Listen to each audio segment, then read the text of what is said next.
Hello and welcome to Sports Night Live presents The Cage. As you may have guessed, I'm not Bret Freeman, but I am Brad Wharton and I've got a couple of great guests in the studio and we're hoping to have another action-packed show for you. First of all, John Gooden from Cage Warriors, thanks for finally making it into the studio. Oh, thanks for having me down here. And joining us as well, Joel Snape from Men's Fitness Magazine. Joel, great to have you here. Nice to be here. So we had a cracking UFC last weekend, UFC on Fuel 2 from Sweden. Joel, I read your blog about this last night. You seem to enjoy the card. General thoughts? Yeah, it was one of those cards, I think, where going into it I wasn't terribly excited about it. There were no fights I was massively looking forward to, but then it was probably the card like this year where I've jumped out of my seat more than any other. It was a night of fantastic fights.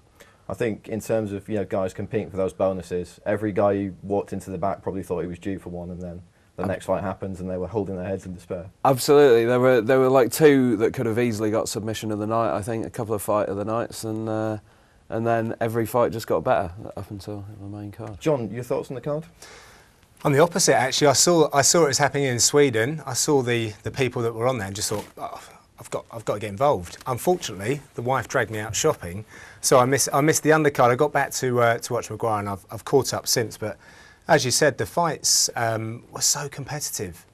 Great matchmaking, and the UK guys did brilliantly. Really, really good show from all of them. So, yeah, I'm happy for that, definitely. I think that for me was the key thing coming out of this card, seeing the UK guys compete at such a high level. John Maguire, I've got to talk about John, trains in Cambridge, my neck of the woods. That armbar, absolutely phenomenal. He's such a good grappler. I don't know what they're feeding them on where you're from, but that camp has gone. I don't think it's unfair for me to say that it had some small beginnings, and Robbie and Jack and then Tommy and John. I mean, it's really growing, and whatever formula they're using there is such a good benchmark, because they're doing such good things, really great success, and John he's got the world at his feet at the moment. So yeah, and he's got a pink belt in Gypsy Jiu-Jitsu as well, which one of the highest accolades you can get in mixed martial arts. But those gimmicks are great, and I think that I think I'm right in saying the UFC like that. It's always good to have something like that, just to take the serious edge off of things. And he's he's a good guy for the sport. He represents us well. Yeah. Speaking of gimmicks, you've got Brad Pickett as well. He's a guy who comes out with the braces and the cap and everything. Obviously, he's a guy that you don't forget, but his performances in the cage have just been going up and up and up and up. What were your thoughts on Brad's performance? Obviously, fight of the night. How did you see that fight playing out, and did it live up to your expectations?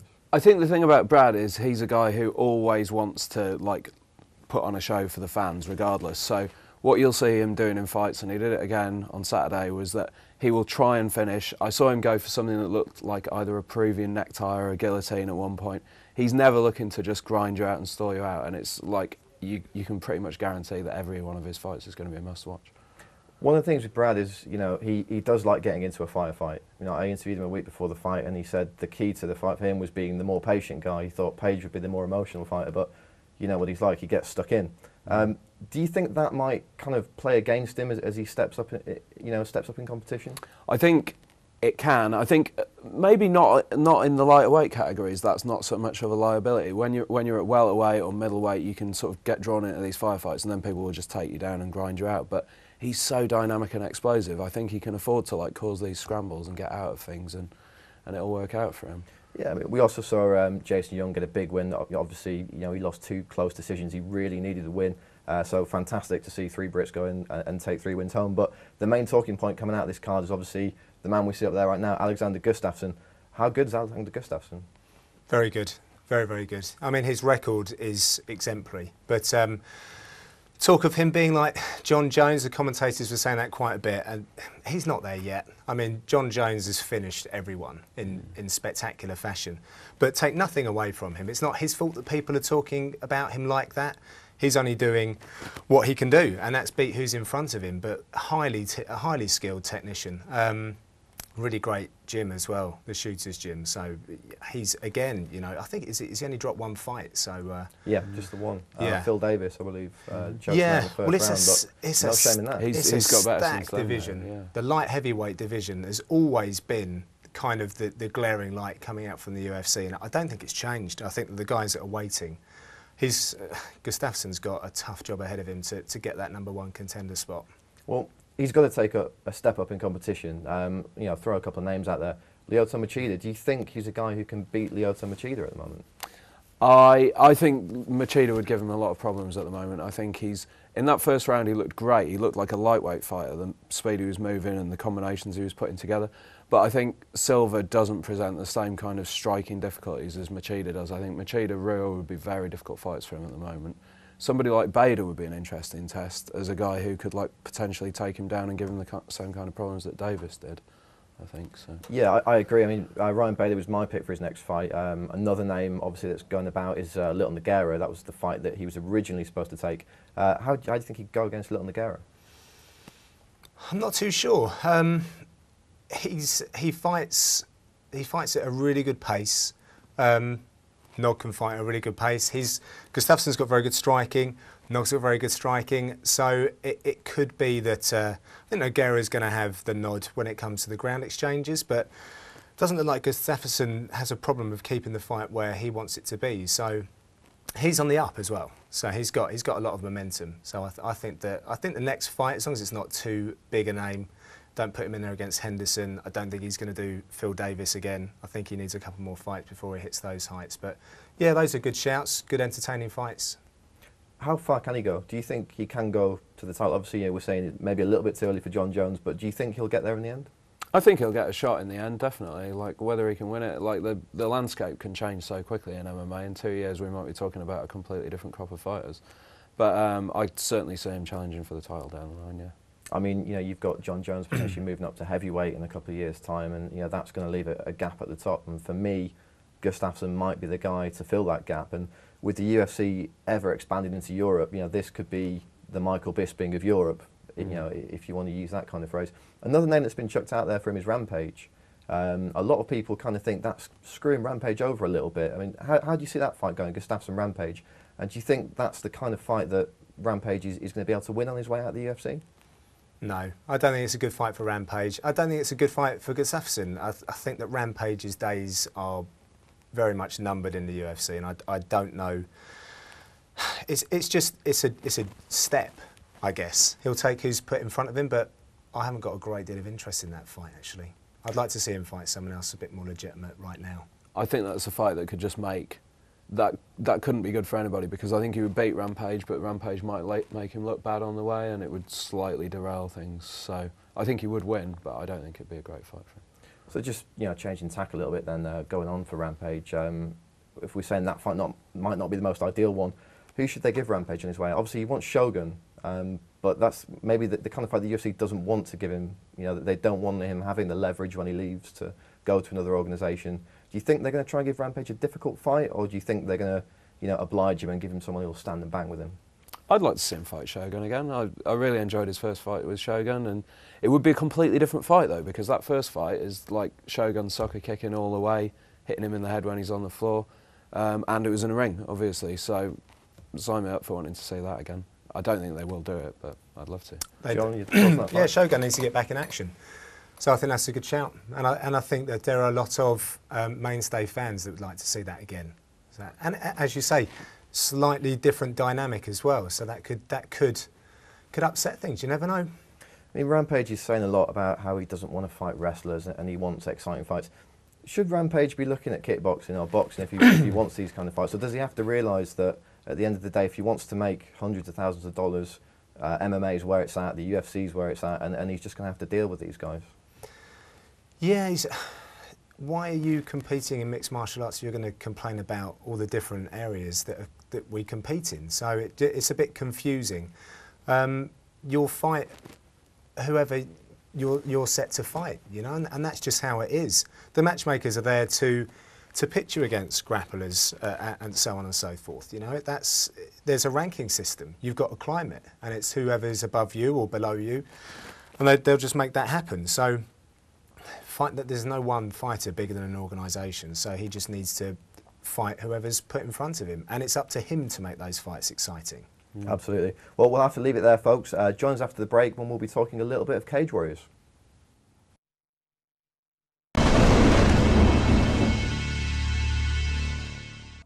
Welcome back to Sports Night Live presents The Cage. In this part of the show, we're going to be talking a little bit about the MMA Show Live, but before we do that, I'm going to quiz our guests. Guys, got to ask you, we're on The Cage. Who's your favourite cage fighter of all time, or mixed martial artist, should I say? Thank you, mixed martial Yeah, artist. sorry. Had a bit of a UC MMA moment there. Oh dear, oh please. Why did you do this to me? I think I was watching some old Pride footage, so I'm going to say Sakuraba, but I can't deny what Jose Aldo's doing right now. So right now probably Jose Aldo, but Sakuraba is, he's in there. I've got a soft spot for him.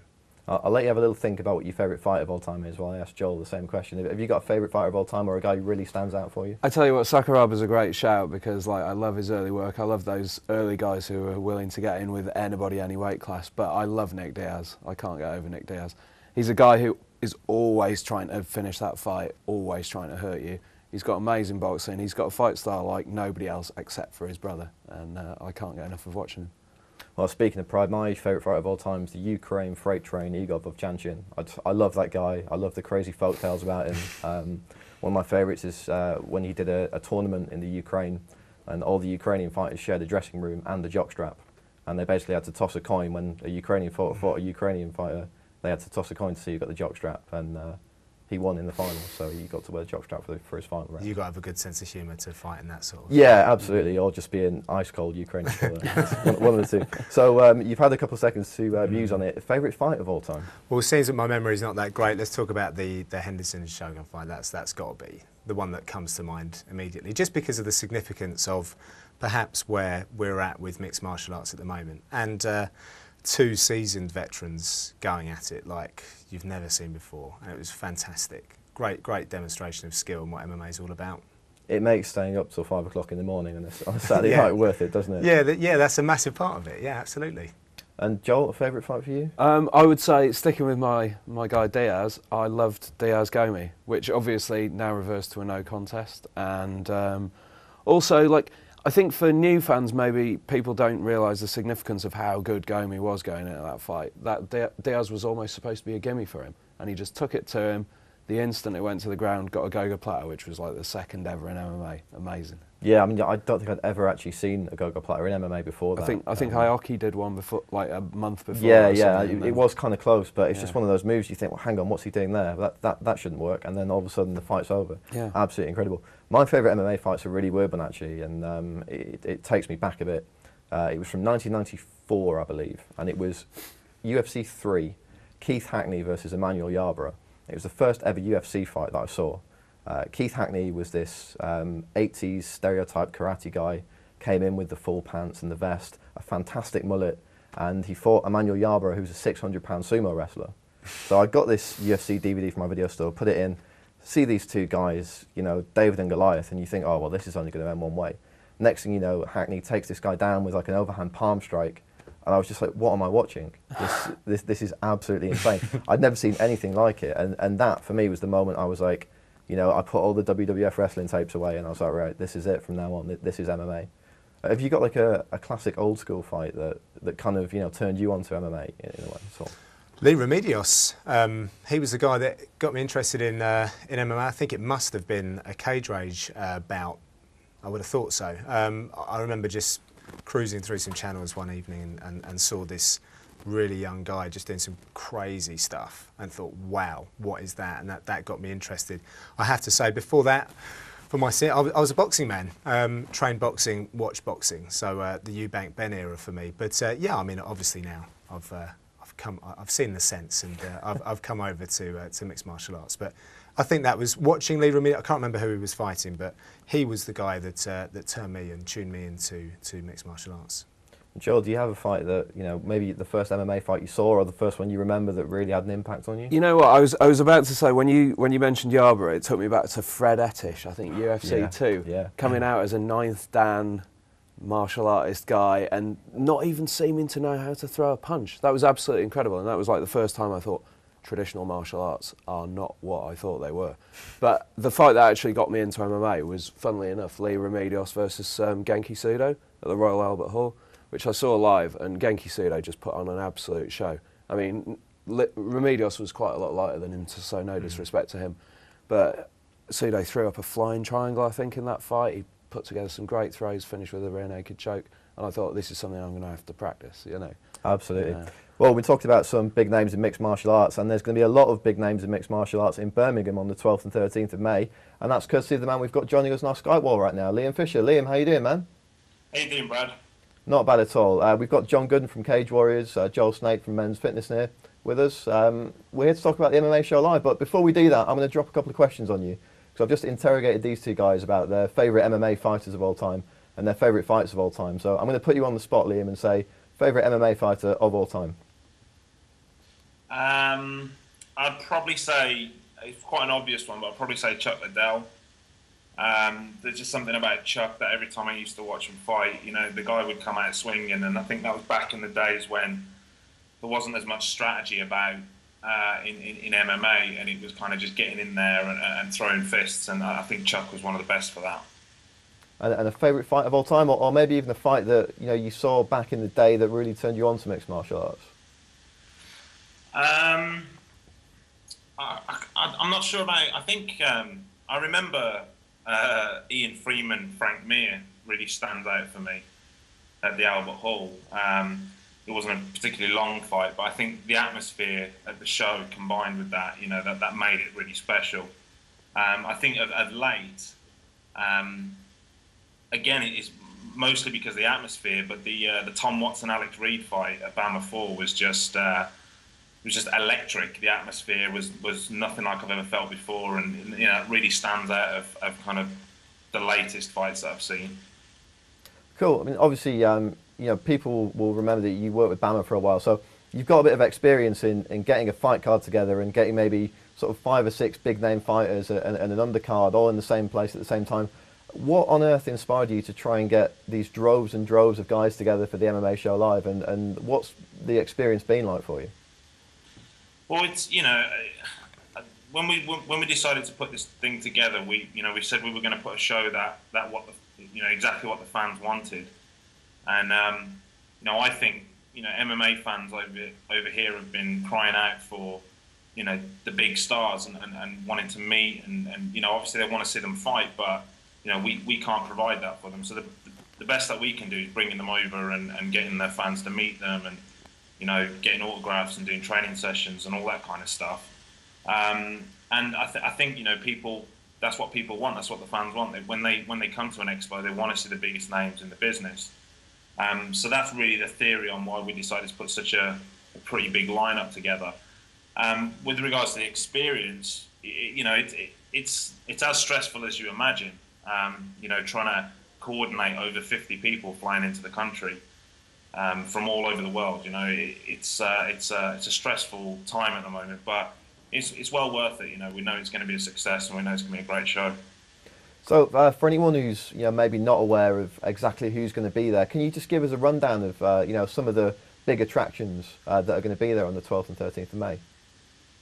Yeah, sure. Well, we've got obviously Randy Couture, BJ Penn, Dan Henderson. Mike Bisping, we've got Ben Henderson as well, Jake Shields, Kenny Florian.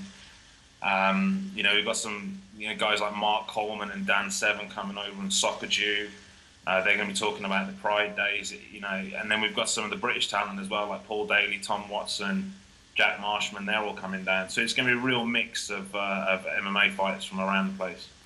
As well as the standard sort of autograph signings and meet and greets and things like that. I know you're doing, there's going to be a debate, for example, on the main stage. Can you tell us kind of the thought process behind that and what people can expect to see with the debate?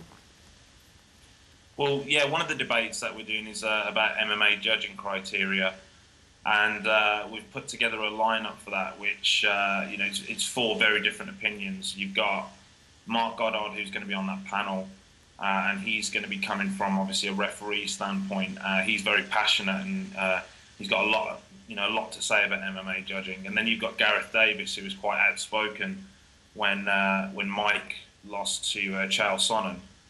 And then we've got Mike Bisping himself and also Ben Henderson. And both of those guys have been part of, what people would say is contentious decisions recently. So I think it's going to be really interesting to see their perspective on MMA judging, as well as a referee and a journalist. From your point of view, then, what's what are your main gripes about MMA judging at the moment? And if you were in that debate, what kind of stance would you be taking? Well, I think the first thing is that people need to know what the criteria is. There's a lot of people throwing accusations and statements around when they don't really know what the actual rules of MMA are, and as they've been put together in the unified rules. So it's quite difficult, because sometimes you hear these comments and there's so much passion in MMA from a fan's point. It's very difficult to be objective when you're sort of making a decision about MMA judging. I heard it particularly after Mike lost Chael. It wasn't. I didn't really go up in arms and start screaming about how I thought Bisping won the fight. I watched it a few times, and I've scored it differently every time I've seen it. It's just one of those things that I think people need to talk about MMA judging and open up lines of communication and really learn what the criteria is and how the unified rules have been written up and then how judging is taken from those rules. I think there's a lot of confusion there at the moment. Guys, if I bring you in on this a second. As MMA fans, obviously we're all MMA fans, before we're anything else. How chuffed are you to have the opportunity to go to something like this, where we've got all the top names in the sport kind of in one place at one time? As a fan, is that something that kind of floats your boat, if you will? I definitely see the value in it. My travels with Cage Warriors, I've certainly learnt that the hour after the show's finished, where people want the photos with even the ring girls, all the way through the production staff. The whole production staff. People want to get involved with the sport and interact, but more than that, on a macro scale, we need that in the sport so that we can open it up to the general viewing public, if you like. So it's a definitely a good thing, and I hope to be there. I think one of the things that's been like the driving force in how popular MMA is how sort of accessible the stars are. That's a good point. If you're meeting a guy like Randy Couture, that's like meeting a Roger Federer or a David Beckham, and you just don't get to do that in other sports, whereas like Randy is a nice guy when you talk to him. So I think it's fantastic that this kind of thing's happening. Absolutely. I mean, we're talking about a few of the big names here, Liam, the likes of Couture, the likes of BJ Penn. Was there one guy that you managed to bag for this that you just thought, oh yes, my weekend is now complete? Not just one, to be honest. I think everyone on the list. I had an idea of where to start and who to approach, but the lineup's actually far exceeded my expectations. When we originally started concepting this and putting it together, I never thought that we'd get BJ. I didn't think we'd get Randy, I just didn't think it was all going to come within budget, and it has. So there's. I think a lot of it is owed to the managers as well. We've been dealing with some really good managers out in the States, and they've helped put these deals together. A lot of these guys are getting paid 3 or 4 times as much in the US to do appearances, because that's just the way the business works over there. So it's taken a lot of negotiations to try and get them over, genuinely, most of these guys are coming over purely because they want to come to the UK and they want to meet UK fans, and they don't really get the opportunity to do that, and that's helped us put this show together. One of the things that I'm most looking forward to is all the kind of training sessions that you've got going on, where people are actually going to be able to train not only with some of the top fighters but with some of the top coaches as well. I know one of the guys you've got there is Martin de Jong, who, for me, growing up in Holland, he was one of the guys who trained a lot of my favourite fighters, and indeed I used to watch him fight when he was younger myself. What kind of sort of training experiences are there going to be that people can look forward to at the weekend? Well, all the sessions are available for any level, beginners through to experienced. They're not going to be 100% full-on sessions, because they need to be, they need to be able to accept people that haven't had any experience before. But you've got the likes of, like you mentioned, the coaches. You've got Kenny Johnson and John Chainberg doing sessions, and obviously Martin de Jong as well with the Golden Glory guys. And then you'll have the likes of Kenny Florian and Jake Shields doing BJJ sessions, which if you train in BJJ or you want to train in BJJ, these are some of the best guys to actually start with. It's a really big deal. So I think the training sessions are, for me, that's the one element that we wanted to put into this show that was a little bit different from your typical expos. We wanted it to be very interactive and get the fans involved, as opposed to just being queues and queues for autographs. I think, from a fan's point of view, one of the best things about an event like this is just having that opportunity to go and meet someone you've watched on TV and that you've idolised. And I know we've all had our moments where, you know, we've kind of bumped into someone. Obviously, in our line of work, we get to meet a lot of these people. Can you remember your first moment where you were just like, oh my God, I'm stood next to so-and-so? Yeah, I think it was when I first met Randy Couture. It was just surreal. I don't really know how to explain it. You know, it was really weird because I say all along, you know, the MMA fans are probably some of the most passionate fans in any sport, and you know, the way MMA fans react to fighters is, you know, like what you were saying earlier. You know, meeting a Randy is like meeting a Beckham or a Federer. You know, it's just huge, and it was just really surreal meeting him, and you know, it didn't sink in for a while, and I think sometimes we take it for granted working in the industry, but yeah, I always remember that, definitely. Liam, we're going to have to let you go now, but very quickly, can you tell people where they can get tickets and information on the MMA Show Live before we let you go? Sure, it's just www.themmasshowlive.com. All the information's on there, line-up, schedule, how to buy tickets, everything. Brilliant. Well, Liam, thanks so much for joining us, and I will see you in May. All right, thanks, guys. That was Liam Fisher from the MMA Show Live. Okay, that's all we've got time for in this segment, but join us after the break when we'll be talking a little bit about Cage Warriors.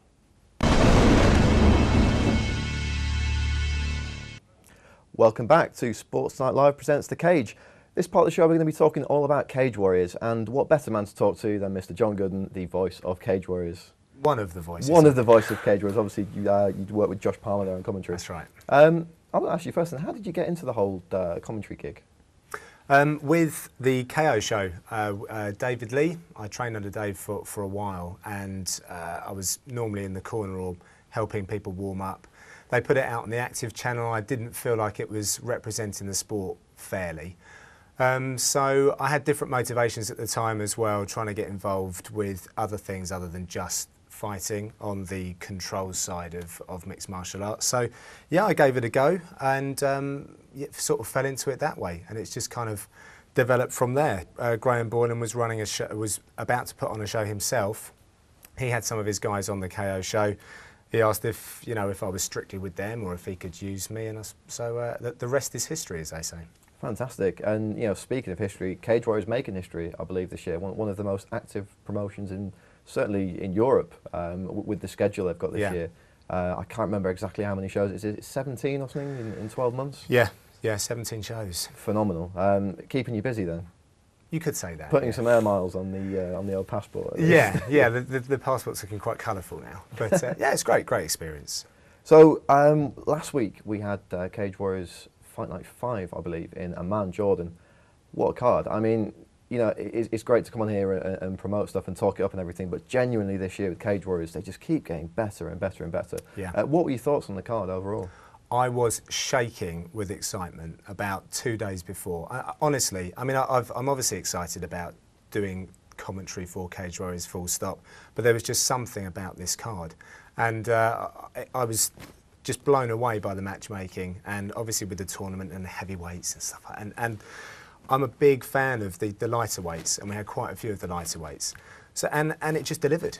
It delivered on everything that I expected it to. The results weren't what I expected. My picks were all over the place, but the show itself, personally, and we'll see later tonight when it goes out on Sky Sports, but I thought it was probably the best show that we'd done this year. Well, I was watching it at home and I thought it was absolutely phenomenal. One of the things that really got me was literally from the word go, the crowd were just incredible. Yeah, the atmosphere, even just watching on TV, seemed phenomenal. Yeah, the amateur card, we had quite a few amateur fights this time before, and there were about 3 or 4 Jordanian guys, plus a few guys that had featured on Cage Warriors previously, and the crowd really got behind them. I think part of the setup is, you know, we're going to these places for the first time. We can't expect to have the biggest crowds in the world and everyone coming out to watch Cage Warriors, but when you go back there a second time, they'll learn that they're genuinely exciting fights and it's entertaining. When you go back there a third time, everyone knows about it. And that's kind of how it was with Jordan. So, yeah, I think we're back there again later, and I think that's going to be even better. But that venue is amazing. It's just so well thought out for a ring or a cage, and it really did kind of complement the show. Obviously, we were talking about it before, right? When you're commentating on a show, you're not really watching it for enjoyment, but was there one kind of highlight that stood out for you on that card? That's such a difficult one. I mean, I think that the highlight that everyone's going to be talking about is John Phillips getting submitted the way that he did. For me, on the research that I did, the DJ Lindemann, Bobby Brents, I was surprised at how that fight played out. But this is really biased. I probably shouldn't say it, but I'm becoming a really big fan of James Brum, and I'm really excited to see what he's going to come up with next. And he just put on another great performance. You know, Thomas Bach had no answer for anything. So he's one to watch, that's for sure. Absolutely. I love the Lee and Doi fight as well. Yeah. You know, there are a few people saying the decision should have gone the other way. It looked like Ndoye broke something at some point in the fight as well. The fact that he carried on fighting was incredible. And you know, the technique on one side and then Lee just throwing the hurting bombs all night long. What a fantastic fight. I think you've got to look at the strategy. Liam came out with the best strategy. You know, I hadn't really considered it. How do you beat Jon Ndoye? He's this fantastic striker. And then Liam just put this together, close the distance, heavy, heavy shots. We know he can take a few as well. So there was always the risk that he was going to get clipped. But in the first couple of rounds, the combinations that Jon Ndoye was putting together were kind of bouncing off Liam. In the third, they were sticking a bit.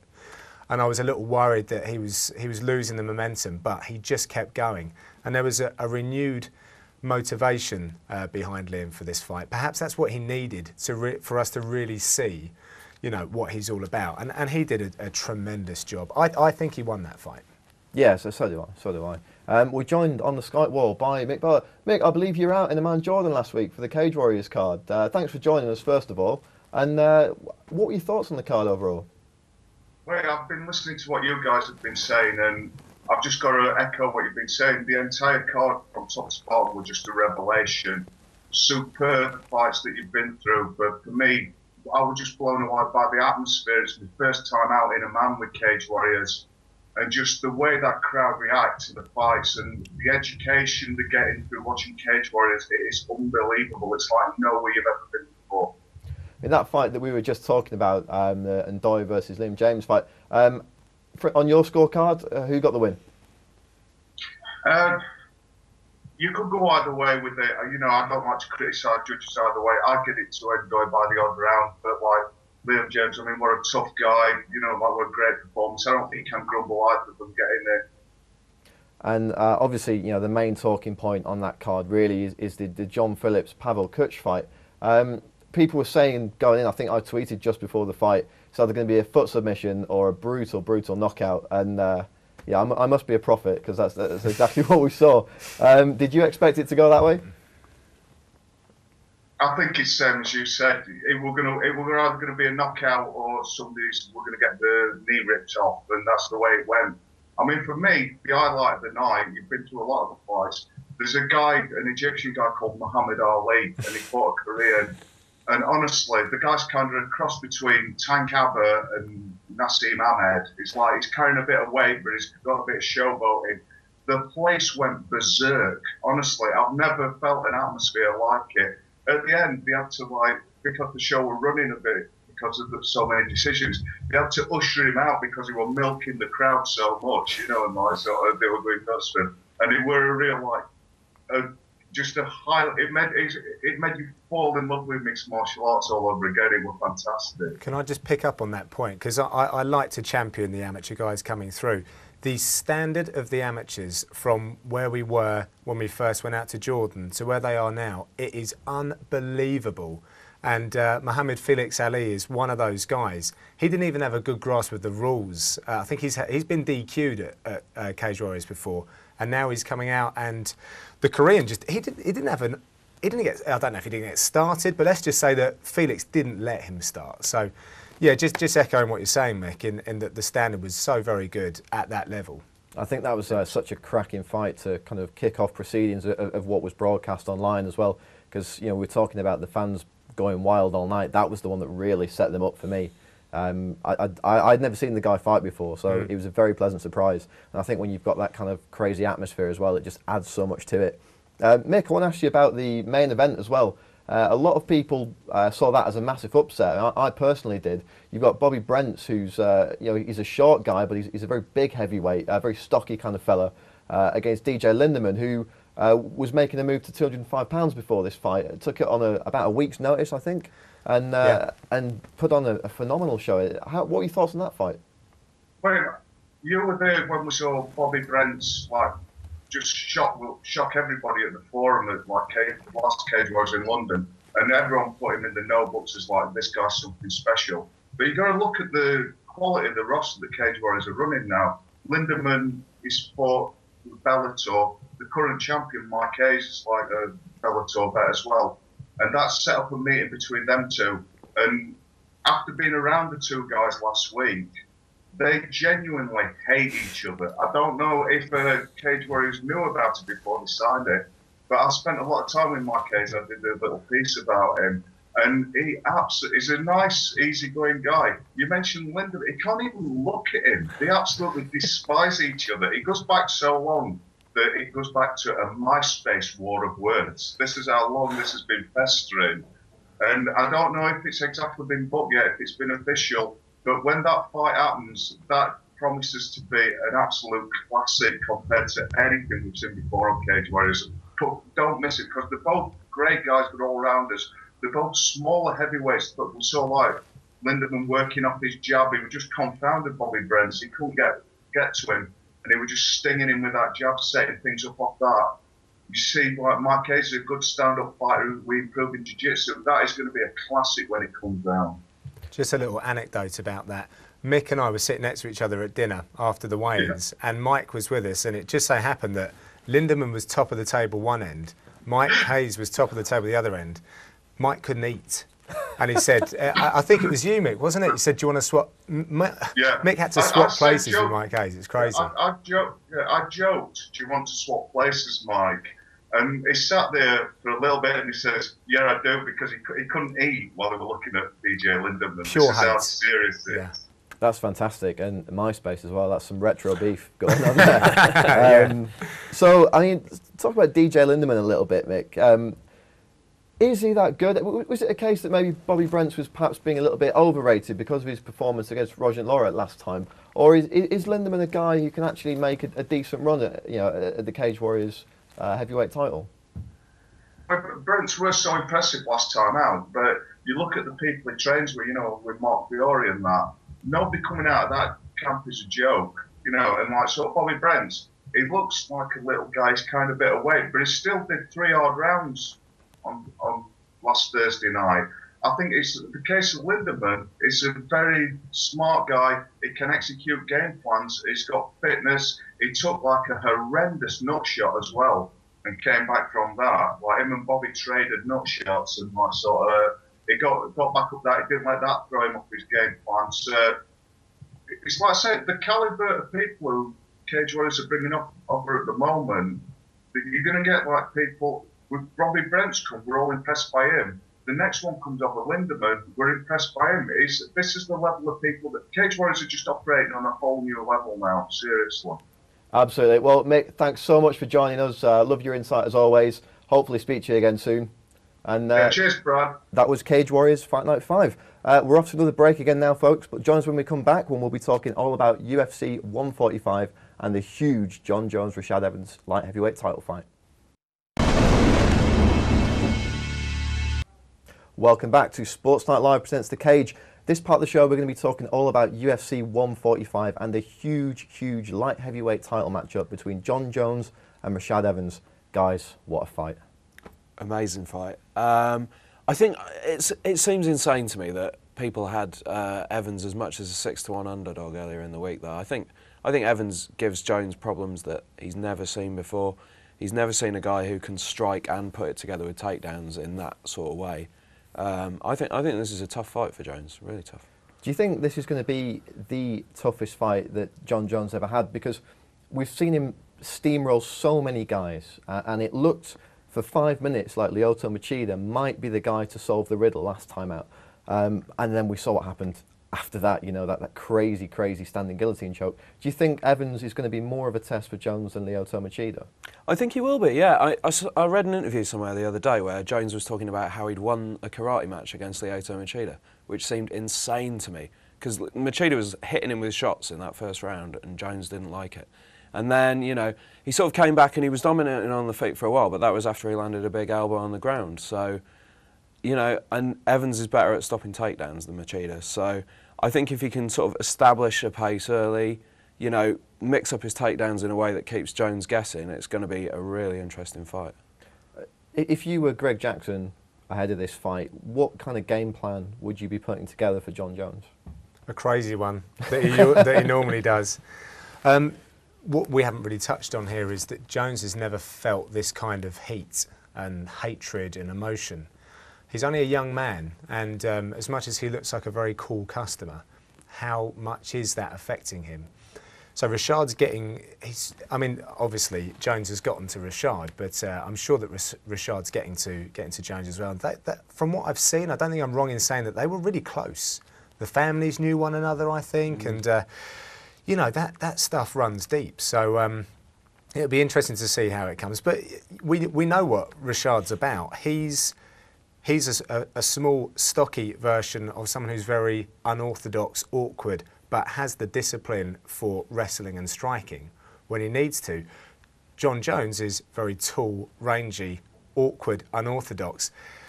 I just think he's got a few more ticks in the boxes, and I think that Rashad needs this so bad that he's going to overcommit, and I think that it's going to be a game of patience for Jones. Just pick Rashad off.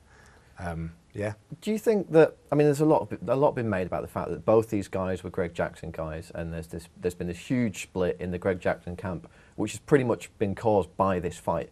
How much of a kind of factor do you think that's going to play in the fight? Do you think the fact that Greg Jackson kind of masterminded Rashad Evans' success and is now going to be in the ear of Jon Jones, do you think that's going to weigh a lot on the outcome of the fight?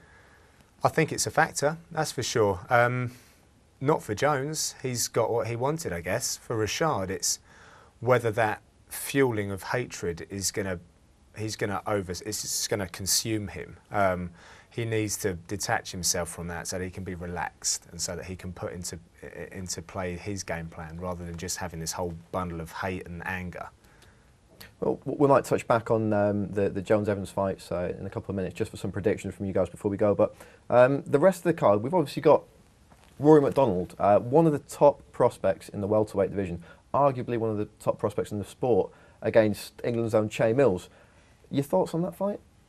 I think this is very much a card where it looks like the UFC is sort of testing out its up-and-comers kind of thing, because Che Mills is a tough fight for anybody. But I think the UFC are really like looking at Rory MacDonald as like potentially the future of the welterweight division. So will Che Mills be a stepping stone or like a roadblock in his way? I think it's a fascinating fight. Well, I'll put that question to you. Is Che Mills going to be a stepping stone here? Is this a fight where they've looked at it and said, you know, Mills is a guy, he's only just debuted in the UFC. Yes, he had a great showing. He doesn't have the pedigree of someone like Rory MacDonald. Is this a showcase fight for Rory MacDonald? Or if Rory MacDonald goes into it thinking that, is he going to get a rude awakening? That is one of the hardest fights that Che Mills could ever face. I mean, it's a shame that it's happened so early. So I guess that you can probably predict what I'm going to say. My heart definitely wants Che Mills to win. I've commentated on one of his fights. He's a really good guy from a very good team. But it's up against Rory MacDonald, who I've just been left gobsmacked with his performances. He's awesome. I mean, even his loss, it was just, this kid is so good. He's that good. And I just think that the elbows of Che Mills, I don't think are going to be enough to stop Rory MacDonald. But does the fact that Mills, you know, kind of have nothing to lose going into this fight, does that make him a more dangerous man at all? We say he's got nothing to lose. It's still his career. He's still, you know, he's not that set at the UFC. The UK guys, they get their few strikes and they're out. He hasn't got. We were going back to gimmicks. I don't like to refer to that because it lessens the sort of quality of the sport, if you like. But he hasn't got like the Dan Hardy and the one-punch Pickett kind of thing. He's an honest fighter who's just a conscientious guy. So I don't think he's a huge ticket seller. So if he doesn't perform, then we all know what's going to happen. Joel, Rory MacDonald, let's say he does win this fight. How far away is he from that top echelon of fighters in the welterweight division, the guys like the Carlos Condits, the Nick Diaz's? Does he get one of those guys after this fight if he wins? I think things are a bit confused at welterweight at the moment because of what's going on up at the top. But I mean, if Nick Diaz sticks at his retirement, then I think, yeah, an impressive win here would absolutely put him up in the mix at welterweight, because once you get past Condit and GSP, then there's not a huge amount of guys that like GSP hasn't beaten. If Condit can beat GSP, then there's a whole lot of interesting fights with guys like Fitch, Koscheck, and the upcomers like Rick Story, guys like that. But you know, it's things are muddled at welterweight at the moment. Yeah. Quickly, because we are running out of time, Miguel Torres versus Michael McDonald, another incredible fight there. You know, you've got a former champion in Torres, an up-and-comer in McDonald. Quick predictions on that one from both of you?